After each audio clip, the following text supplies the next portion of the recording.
नमः संस्कृताय मित्रों। हम पढ़ रहे हैं अपने एमपी टेट हो या चाहे अपना सी टेट हो, जितनी भी आपकी शिक्षक भर्ती संबंधित परीक्षा होती हैं और जिसमें हमारा संस्कृत आती है वह 30 नंबर की आती है, तो उसी के संबंध में हम अपनी संस्कृत पढ़ रहे हैं। आज हमारी ये तीसरी क्लास है। पिछली 2 क्लास जिसने भी नहीं देखी है, नीचे डिस्क्रिप्शन में प्लेलिस्ट की लिंक है, वहाँ पर जाकर वो उन वीडियो को देख लें, क्योंकि ये वीडियो आपकी संस्कृत को बहुत ही मजबूत कर देंगी। तो दोस्तों हम शुरू करते हैं। हमने अभी तक क्या पढ़ा? हमने जो सामान्य परिचय है वो पढ़ लिया है और हमने स्वरों के बारे में पढ़ लिया है। तो अब हम जो पढ़ने जा रहे हैं वो है हमारा आज का वर्ण विचार का ही। स्वर के बाद आते हैं हमारे व्यंजन। तो दोस्तों अब हम पढ़ते हैं व्यंजन के बारे में। तो व्यंजन को हम हल भी कहते हैं, व्यंजन को हम हल भी कहते हैं, और स्वरों को हमने पढ़ा था कि स्वरों को हम अच कहते हैं। अब इनको हम हल क्यों कहते हैं? तो देखिए, सबसे पहले तो हम बात करते हैं कि व्यंजन क्या है। व्यंजन की बात करें तो व्यंजन में कहा गया है कि अन्वेगम भक्ति व्यंजनम, अर्थात व्यंजन वे वर्ण हैं जो स्वतंत्र रूप से न बोले जा सके। यानी कि व्यंजनों को बोलने के लिए हमें किसकी ज़रूरत पड़ती है? हमें स्वरों की आवश्यकता पड़ती है, जबकि स्वर वो होते हैं जो स्वतंत्र रूप से बोले जाते हैं। लेकिन मित्रों, जो व्यंजन हैं हमारे, ये स्वतंत्र रूप से उच्चारित नहीं होते हैं। इनको बोलने के लिए हमें किसी न किसी स्वर की आवश्यकता होती है। तो देखिए, ये आपके कुछ व्यंजन हैं, जैसे कि का। ये जो का है आपका, का में ये नीचे हलंत है, यानी कि इसका मतलब है कि आपके जो व्यंजन हैं वे कैसे होते हैं? वे अर्धमात्रिक होते हैं। जब हमने इसमें क्या स्वर जोड़ दिया आ, जब हमने का में आ जोड़ा तो हमारा क्या बन गया? ये हमारा का बन गया। यानी कि व्यंजनों को बोलने के लिए आपके जितनी भी मैंने एग्जाम्पल के रूप में व्यंजन लिए हैं, इनमें देखिए नीचे आपका हलंत लगा है, और जब हमने इसमें स्वरों को जोड़ दिया तो आप ये देख पा रहे होंगे कि यहाँ पर आपके ये जो सभी व्यंजन हैं ये सही व्यंजन बन गए हैं। ठीक है, तो देखिए नीचे लिखा भी है व्यंजनम च अर्धमात्रिकम, यानी कि जो हमारे व्यंजन हैं वह कैसे होते हैं? वह अर्धमात्रिक होते हैं। जब तक इनमें स्वर नहीं जुड़ता ये मात्रिक नहीं होते, इसलिए व्यंजन को हम क्या बोलते हैं? च अर्धमात्रिक व्यंजन हमारे होते हैं। अब देखिए, जो व्यंजन है हमारे, सभी व्यंजन हल प्रत्याहार के अंतर्गत आते हैं। हल प्रत्याहार तो मैं प्रत्याहार आपको आगे पढ़ाऊंगा, लेकिन अभी तो आप देखिए कि हमारे जो स्वर है उसको तो हम क्या बोलते हैं? अच बोलते हैं। ये अच प्रत्याहार के अंतर्गत आते हैं। और जो हमारे व्यंजन हैं ये हमारे किस हल प्रत्याहार के अंतर्गत आते हैं? जो हमारे व्यंजनों की संख्या है वह 33 होती है। जो हमारे महेश्वर सूत्र हैं, महेश्वर सूत्रों की संख्या 14 है। अभी वो मैंने नहीं पढ़ाई, आपको मैं आगे पढ़ाऊँगा इस वीडियो के बाद, तो आप उसको देख लीजिएगा। अभी तो आप देखिए कि जो महेश्वर सूत्र में आपका सूत्र है हाय वर्ड से लेकर और हल तक, आपकी ये जो 10 सूत्र होते हैं, इन 10 सूत्रों में आपके मित्रों क्या आते हैं? आपके सभी व्यंजन आ जाते हैं। ठीक है, तो हमने अभी तक क्या पढ़ लिया? स्वर को हम क्या बोलते हैं? स्वरों को हम हल बोलते हैं, और स्वर स्वतंत्र रूप से उच्चारित नहीं होते, इन्हें किसी न किसी स्वर की आवश्यकता होती है। तो अब देखिए व्यंजन के प्रकार। जो व्यंजन के प्रकार है, व्यंजन के प्रकार मुख्य रूप से 3 प्रकार के होते हैं जो महेश्वर सूत्रों में गिने जाते हैं। तो 3 रूप कौन कौन से हैं? देखिए, ये हमारे 3 रूप, स्पर्श व्यंजन, जो दूसरा है अंतस्थ व्यंजन, और तीसरा है हमारा ऊष्म व्यंजन। ये महेश्वर सूत्रों में इनकी गिनती होती है। लेकिन जो हमारा चौथा है संयुक्त व्यंजन, ये महेश्वर सूत्रों में इसकी कहीं पर भी हमको गिनती नहीं मिलती, इसलिए हम इसको अलग रखते हैं। गिनती इसकी भी है, लेकिन वैसे मुख्यतः आपसे पूछा जाए तो आपके जो व्यंजन है वो कितने हैं? 3, स्पर्श, अंतस्थ और संयुक्त व्यंजन भी है, लेकिन ये आपके महेश्वर सूत्रों में ये गिनती नहीं है। तो अब हम इनको डिटेल से एक एक से पढ़ते हैं। तो सबसे पहले हम बात करते हैं व्यंजन की, कि व्यंजन क्या है। तो देखिए, स्पर्श व्यंजन जिन वर्णों के उच्चारण में मुख्य रूप से जो मुख है आपका के विभिन्न भाग जैसे कि कंठ, तालु, मूर्धा, दंत और ओष्ठ का स्पर्श होता है, स्पर्श व्यंजन कहलाते हैं। आपके जो स्पर्श व्यंजन है वो कितने हैं? 25। ये आपके का से लेकर मा तक आपके स्पर्श व्यंजन गिने जाते हैं। का भी गया है, कादिहो माँ बसानाम स्पर्श। क्या कहा गया है? कादिहो माँ बसानाम स्पर्श, यानी कि का आपका शुरू में है और माँ कहाँ पर है? आपका अवसान में, यानी कि आखिरी में, इसलिए इसमें कहा गया कादियो माँ बसाना। देखिए, ये का आपका कहाँ पर है? शुरू में है, और आपका जो माँ है वो कहाँ पर है? अवसान में, इसलिए कहा गया है कि कादियो माँ बसाना। तो आपके इसमें कितने वर्ण आते हैं? इसमें आपके 25 वर्ण आते हैं।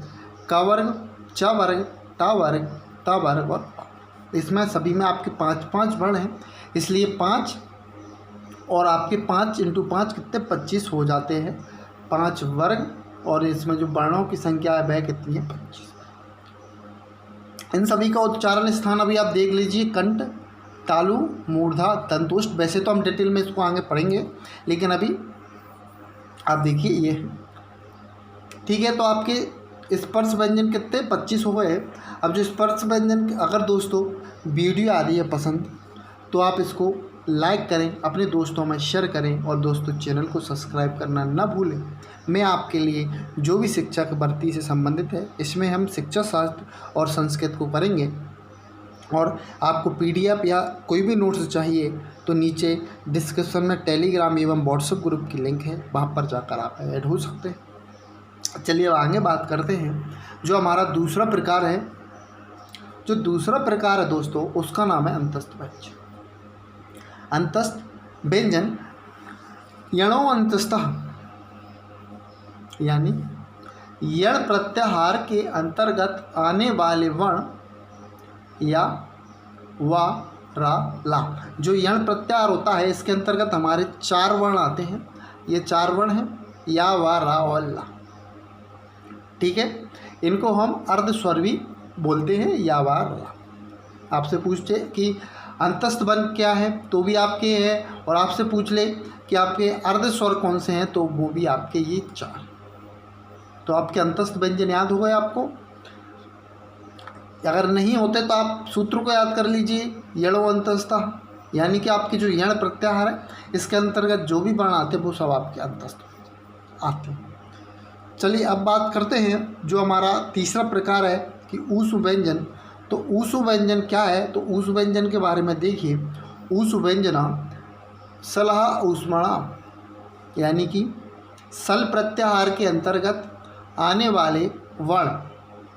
जो आपका सल प्रत्याहार है उसमें आपके कितने? 4 वर्ण आते हैं, श, स और स, तीनों स और आपका हा, दंत, मूर्धन, ये आपके सा है। तो आपका ऊष्म व्यंजन भी हो गया।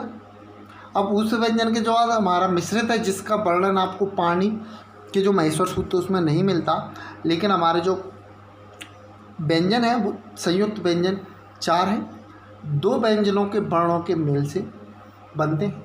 2 वर्ण कौन कौन से? देखिए, आपके का और श्रा से मिलकर आपका क्या बनता है? श्रा। ता और रा, इससे मिलकर क्या बनता है आपका? त्रा। और जा और ञा से मिलकर क्या बनता है आपका? ज्ञा।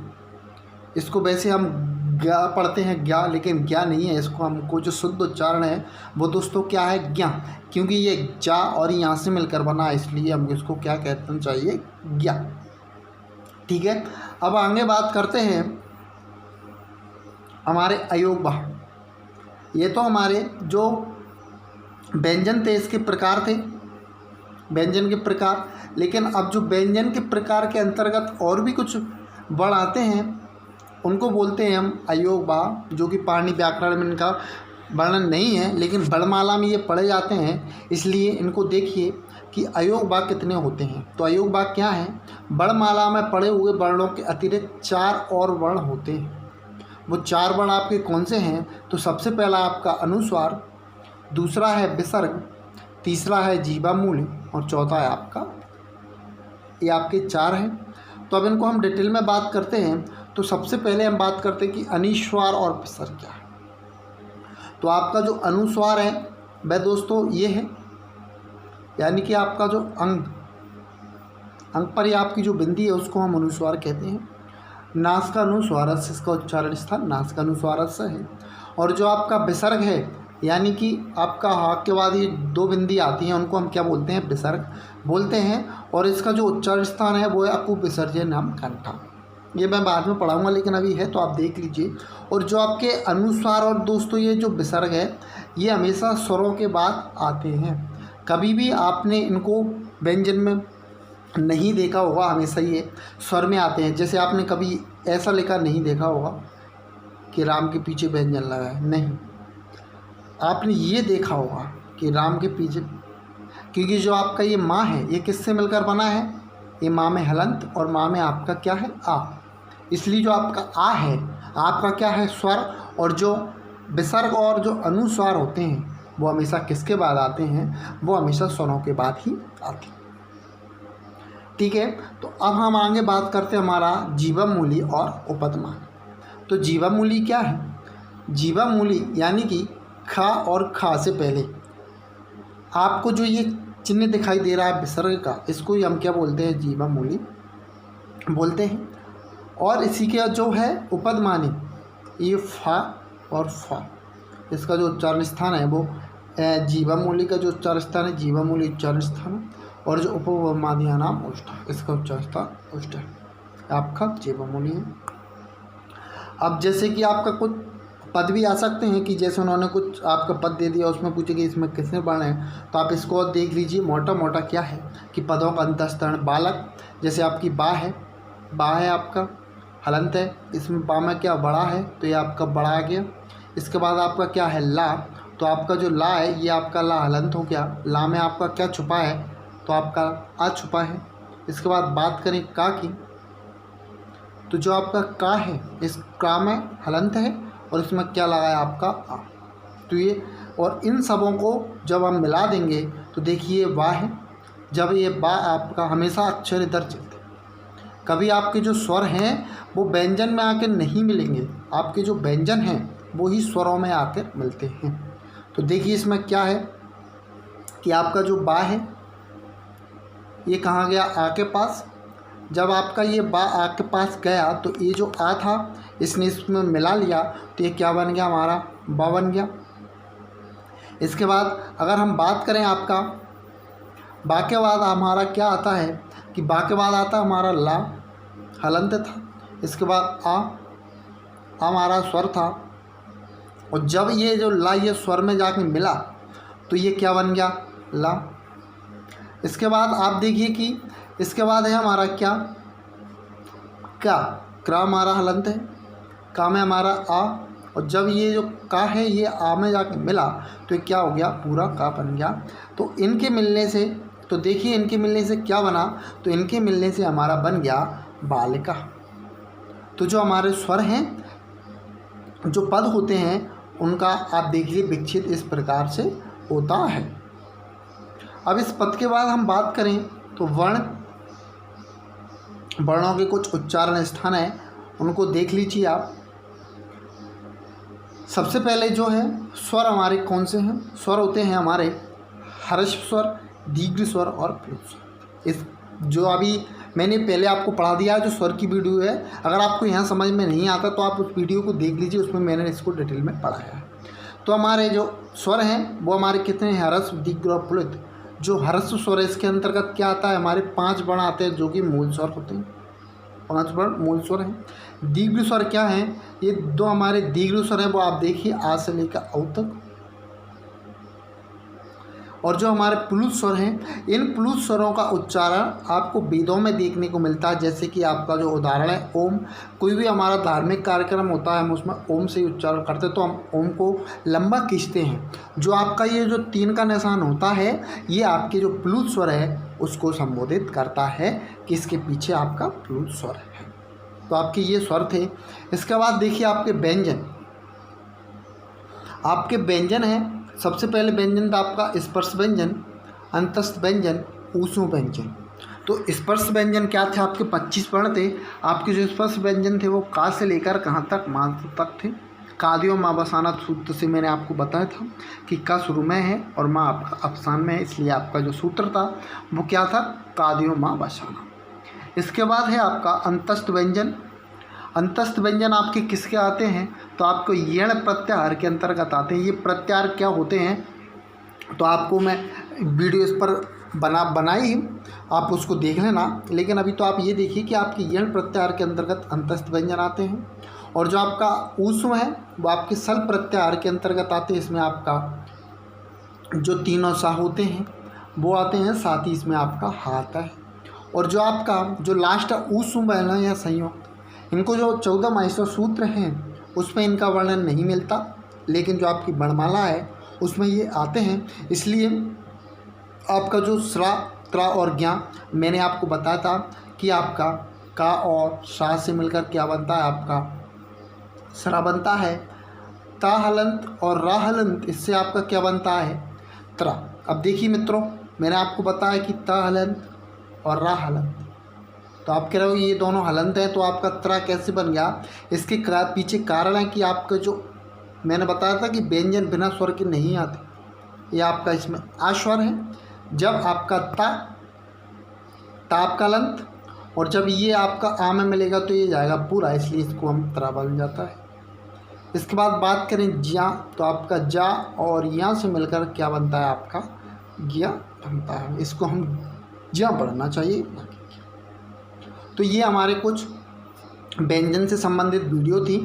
तो आज हमारे व्यंजन में आपने पढ़ लिया है, व्यंजन को हम क्या बोलते हैं? व्यंजन को हम हलवे बोलते हैं। तो अब हमारा क्या होगा? समान परिचय हो गया, स्वर हो गया और व्यंजन हो गया।